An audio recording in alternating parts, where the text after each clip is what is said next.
Salut les amis, c'est Kensho. Aujourd'hui, je vais vous raconter deux threads d'horreur. L'une se passe dans un parc d'attractions et l'autre dans un parc aquatique. Et franchement, celle-là, elle est hardcore, je vous le dis. Merci encore 1000 fois pour vos commentaires sous les vidéos. Je les lis tous et ça me donne énormément de force pour la suite. Ah oui, petit rappel avant que je n'oublie. Il n'y aura malheureusement pas de vidéo la semaine prochaine car je suis en pleine période d'examen. Mais ne vous inquiétez pas, je reviens très bientôt avec de nouveaux threads d'horreur. Allez, installez-vous confortablement et c'est parti pour l'épisode 11 de la série Un jour, un thread.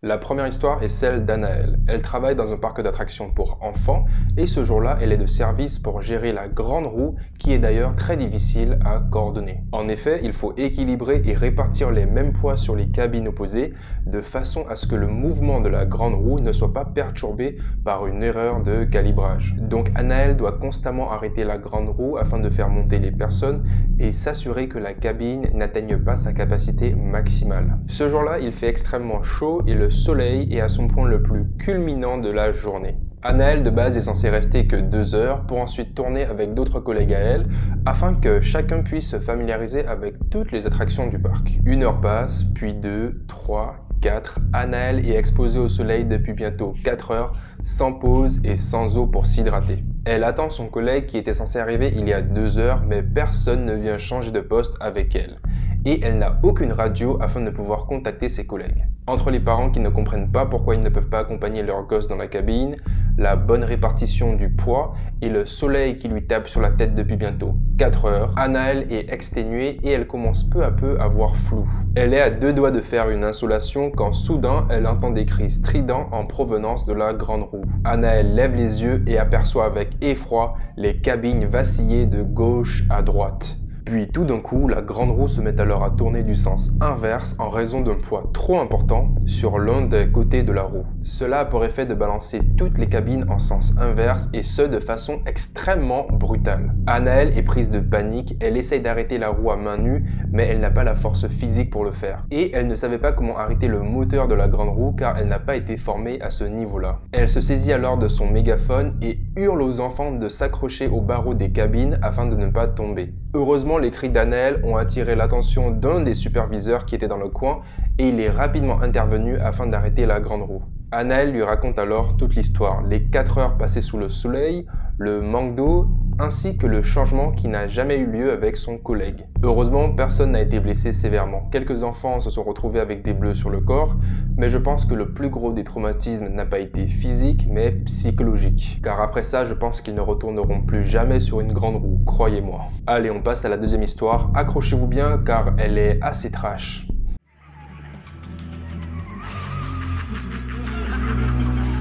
La deuxième histoire est celle de James, 19 ans, et elle se passe en 1987 au Raging's Waters Park à San Dimas aux États-Unis. À l'époque, James travaillait en tant que surveillant de baignade au sommet du Dropout, un énorme toboggan qui monte à plus de 25 mètres et qui descend à 90 degrés sans virage, tout droit dans un petit plan d'eau peu profond. Comme à son habitude, James donne les indications aux gens afin qu'ils puissent adopter la position standard de sécurité pour bien descendre le toboggan, c'est-à-dire allongés, les bras croisés contre le corps pour que James puisse les pousser tout doucement sur le bord du toboggan. En général, ça ne lui demande pas beaucoup d'efforts pour pousser les personnes sur le bord, vu que la plupart du temps, les personnes respectent scrupuleusement les consignes de James. À un moment, James entend du bruit derrière lui. Un groupe de 4 hommes accompagnés d'une fille font alors leur apparition. Un des hommes s'approche alors de James et lui dit qu'il n'a pas besoin de lui pour le pousser sur le bord du toboggan et qu'il le fera lui-même. Et avant même qu'il ne puisse dire quoi que ce soit, l'homme court en direction de la plateforme horizontale du toboggan et saute par-dessus le rebord. Comme dans un film, tout se met alors au ralenti pour James. Il voit l'homme prendre son envol, sûrement pour effectuer un boulet de canon et atterrir le dos contre le toboggan, ce qui est d'ailleurs extrêmement dangereux et interdit. Mais ce dernier avait pris trop d'élan et n'avait sûrement pas réalisé que le toboggan était à 90 degrés. En plein air, l'homme essaye de corriger son saut en essayant d'agripper tout ce qu'il peut autour de lui, mais en vain. C'était foutu pour lui, l'homme tombe en chute libre entre les deux toboggans et frappe chaque barre transversale en fer qui soutient la structure du toboggan de 7 étages. L'homme tombe alors de plus de 25 mètres d'auteur en heurtant une poutre en acier en arrivant sur le sol. James se précipite alors à la base du toboggan afin de porter secours à cet individu. En arrivant, il appelle les secours qui le prennent alors rapidement en charge afin de l'amener aux urgences. Ce dernier a presque tous les os de son corps cassés et des fractures multiples de partout.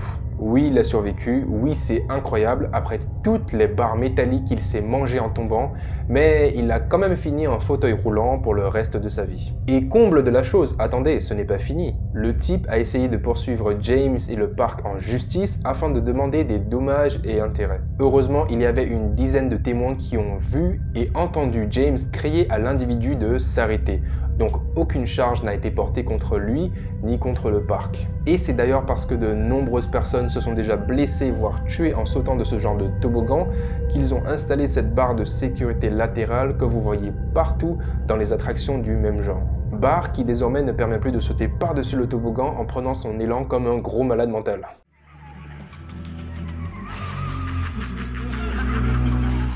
Je sais qu'en début de vidéo, je vous ai parlé de 2 histoires, mais j'en ai trouvé une troisième qui, elle, est vraiment terrifiante. Cette histoire se déroule dans le Disneyland de Los Angeles, aux États-Unis. À l'époque, John décide de se rendre là-bas avec sa copine afin de célébrer leur 5e anniversaire ensemble. Ils passent tous les deux une journée formidable, on est en plein printemps, donc le parc n'est pas trop rempli, et ils enchaînent les attractions à tour de bras. Puis vient un moment où les deux décident de faire les montagnes russes inversées. Ceux où vous êtes assis sur un siège avec les rails au-dessus de votre tête, les pieds qui pendent dans les airs et un harnais de sécurité métallique qui vous retient contre le siège. John et sa copine prennent place alors sur leur siège. Le personnel s'approche d'eux et referme leur harnais de sécurité.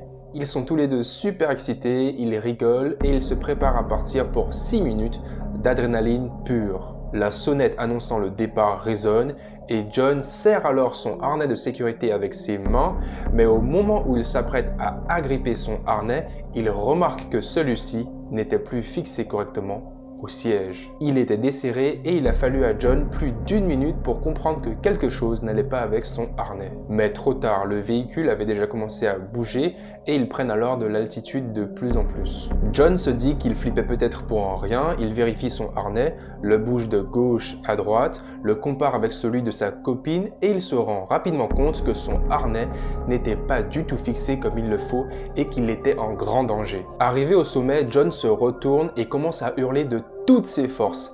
Il fait des grands gestes afin d'attirer le personnel au sol, mais rien n'y fait. Ils sont dans des montagnes russes, donc tout le monde crie et c'est totalement inutile d'essayer de se faire remarquer. John travaille au service des urgences, donc il réfléchit aux conséquences possibles s'il venait à chuter. Il se dit qu'avec une telle vitesse, à une altitude si élevée, il subira probablement un traumatisme crânien et mourra directement à l'impact sans trop de douleur. Sa petite amie travaillant en tant qu'infirmière panique elle aussi, et au moment où il s'approche du sommet, John se saisit alors de la main de sa copine, lui dit à quel point il l'aime et lui souhaite du fond du cœur de rester heureuse pour toujours. Tous les deux arrivent au sommet. John peut alors apercevoir toutes les boucles à l'envers, partant de gauche à droite. Il accepte tout simplement son sort, il se dit que c'est fini et qu'il est prêt à partir en paix. Il souhaite tout simplement du fond de son cœur que sa copine pourra passer à autre chose après tout cela. Le véhicule se jette alors sur la pente à 90 degrés et John se prend tout d'un coup une énorme vitesse qui l'enfonce sur son siège. Il saisit fermement son harnais de sécurité entre ses mains, le tire contre son torse et ferme les yeux pendant quasiment toute la durée du trajet. Il ressent les renversements à la verticale, les virages super serrés de gauche à droite, les montées et les descentes super brusques des montagnes russes, mais il essaye tout de même de garder son harnais de sécurité collé contre lui comme il le peut. Alors qu'il s'approche du point d'arrivée, le freinage brutal du véhicule déloge le harnais de sécurité de son point de fixation et propulse John en dehors de son siège. Mais heureusement, ce dernier avait toujours ses bras et ses mains accrochés à son harnais, ce qui lui a permis de ne pas se faire éjecter totalement. Une fois le véhicule arrêté, il réalise qu'il est bel et bien vivant. Il vomit instantanément, ne pouvant pas réaliser qu'il ait survécu à ce qui venait de lui arriver. John nous explique qu'il a eu la chance de ne pas avoir perdu connaissance lors du trajet, ce qui aurait eu un effet vraiment catastrophique. De plus, il était persuadé qu'il allait mourir, mais il n'a pas abandonné et a continué à s'accrocher à son harnais comme il le pouvait. Lorsque le personnel s'approche d'eux pour défaire leur harnais, l'un d'eux remarque que le harnais de John était levé alors qu'il ne devrait pas l'être. Ce dernier fait mine de rien et détache le harnais de sécurité de sa copine. John, de son côté, est sous le choc. Il est dans l'incapacité d'expliquer quoi que ce soit au personnel. Ce qu'il veut, c'est juste sortir d'ici et rentrer chez lui au plus vite. La petite amie de John, elle, est révoltée. Elle commence à crier sur le personnel, leur disant qu'ils auraient dû vérifier que le harnais de sécurité de John était bel et bien fixé. Pendant ce temps, John est à l'ouest. Il est totalement perdu dans ses pensées et il supplie tout simplement sa copine de s'en aller d'ici au plus vite. Ils finissent tous deux par quitter le parc d'attractions et ne sont depuis ce jour plus jamais remontés sur des montagnes russes de leur vie. Voilà les amis, j'espère que ces 3 histoires vous auront remémoré de bons vieux souvenirs à l'époque où les parcs d'attractions étaient encore ouverts. Si la vidéo vous a plu, n'hésitez pas à liker la vidéo et à vous abonner à la chaîne. Et je vous dis à la prochaine pour une nouvelle vidéo. Prenez soin de vous, c'était Ken Show, ciao.